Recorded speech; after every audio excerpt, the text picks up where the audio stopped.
Hello and welcome to the channel. My name is Annalisa, and today I am painting a fantasy landscape featuring a castle and some rolling green hills and some mountains and some fantasy creatures. So I was basically just looking at my sketchbook wondering what to make next, and I just felt like sketching out a castle. So I did that, and then the thing about making a landscape is that if you do it with enough distance so you can see very far away, you can add all sorts of things into one painting and have it be really a big jumbled mess of stuff going on. So the first thing that I had an idea to have going on was unicorns, because I don't think I've painted a unicorn yet, and I really love them.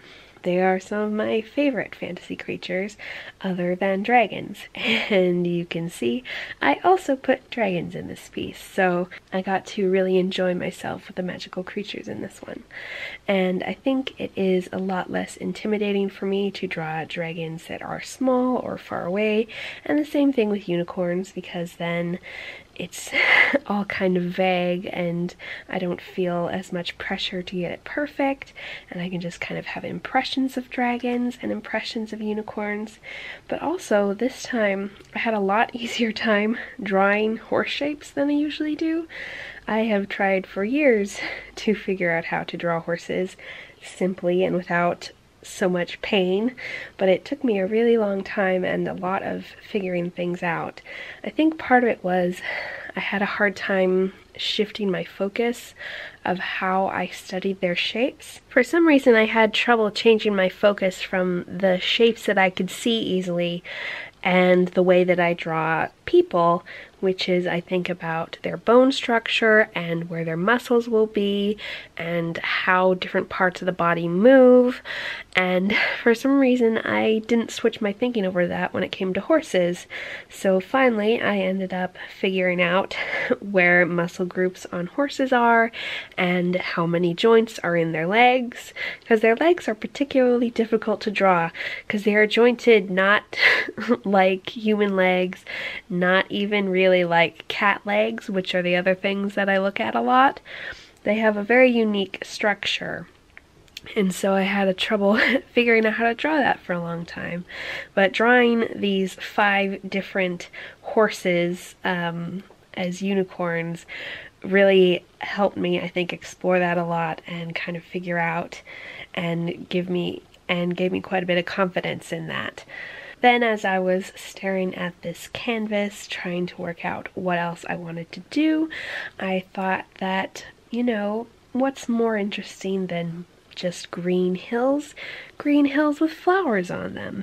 And so I really enjoy roses. They are pretty much my favorite flowers, and I like them in a lot of different colors, but I thought it would be simplest and easiest and most fantastical to do a lot of red roses, because they are heavily associated with the Beauty and the Beast story, and so they have that very magical feel. And also somewhat with the Sleeping Beauty story, sometimes it is portrayed that the castle has been taken over by rose bushes, and so I thought it would be cool to have a hedge of rose bushes circling the castle, and then have some roses growing wild at various places along the path and near where the unicorns are. And then I thought there should be some other flowers as well to kind of round it out, so I did some blue, some kind of flowers, I don't know what they are, but they're star-shaped, and had quite a bit of fun with that. And I decided to do some clouds on this one, even though often when I paint skies I'm too scared to do clouds because they can be so beautiful, but they can also look really bad if you do them badly. So I used some masking fluid to make white spaces in the sky, and then made a couple of different types of clouds, mostly by negatively painting where the highlights are. So I would leave the white for the highlights and just put on shadows with gray mixed with blue to give it that very bluish often type of color shadows that clouds have. And so I really liked how that turned out. I didn't have much confidence in it, but it was fun to do and I'm enjoying looking at it. And then I also decided that it would be fun to have more signs of civilization, so I put a village off in the distance. So there's this road leading up to where the viewer is that leads to the castle, but also branches off to this little village. And I thought it would be nice to add a forest near the village that's kind of encroaching on it, and a little bit also next to the castle so that we have more types of land going on. And I tried to be very loose with a lot of my watercolors in this one. I especially was able to manage that with the mountains, the clouds, and the various plants.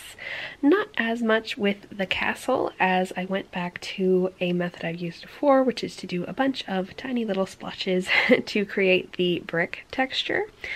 I did it with a lot less fine detail and specific colors than the last time I drew a brick castle, but it's got a little bit of that flavor to it, and I really like how that turned out as well. I also had quite a bit of fun when I was doing the sketching portion of this and designed the like 3-tiered section where there's an outer wall and 2 inner walls with the keep in the very center, and I really liked making all these different turrets. Turrets are very fun. Now for the dragons, I decided that I wanted to mostly keep the same color scheme that I was working for the rest of the piece. So there was red in the roses and blue in the sky and green with all the plants. So I decided that would be a good way to go for these dragons instead of adding another color like yellow or purple. And I wanted it to be kind of a fun show because this unicorn is kind of turning back and looking over her shoulder to see what's going on. So I thought the dragons should be having a bit of fun, blowing some fire and kind of arcing and flying around each other. A big one and a couple of small ones, and maybe the small ones are just farther away. You can't really tell. But I also did a little bit of texturing on the bigger / closer red dragon and gave him some more splotchiness that looks a bit like scales, and also did more detail with his eye and his horn and his tooth, and just gave more general features to the ones farther back or smaller, and have them just have the veins in their wings and then kind of an outline. And the last 2 things that I added fairly close to the end are the wizard / witch who is approaching the front gate of the castle, and the princess who is in the tower window. I wanted to have a little figure going to the castle because I thought that was fun and gave you a human person to kind of identify with and draw you in and have kind of something going on other than the various magical creatures.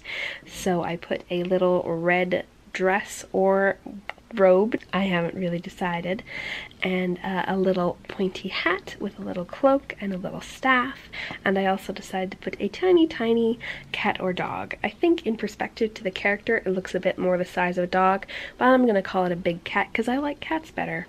And then the princess in the window is not quite to scale. I would have liked her a little bit smaller, but I can't really paint that small. So the yellow stuff that is falling down in a fairly straight line from her window is supposed to be her super long blonde braid, and then she's got a little blue dress and a little face there in the window, and then I added a bunch of other windows around her, and I had to do the windows a couple of times on the bigger tower because I didn't like how careless I was with it the first time around. So, and black is not an easy watercolor to change once you have put it down, but I did my best. And so I'm really happy with all the different things going on in this piece.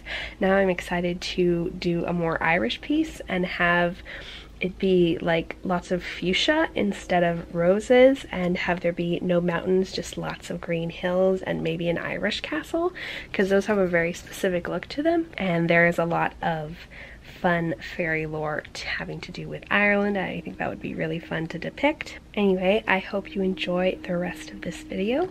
Thank you so much for watching, and I'll see you in the next one. Bye!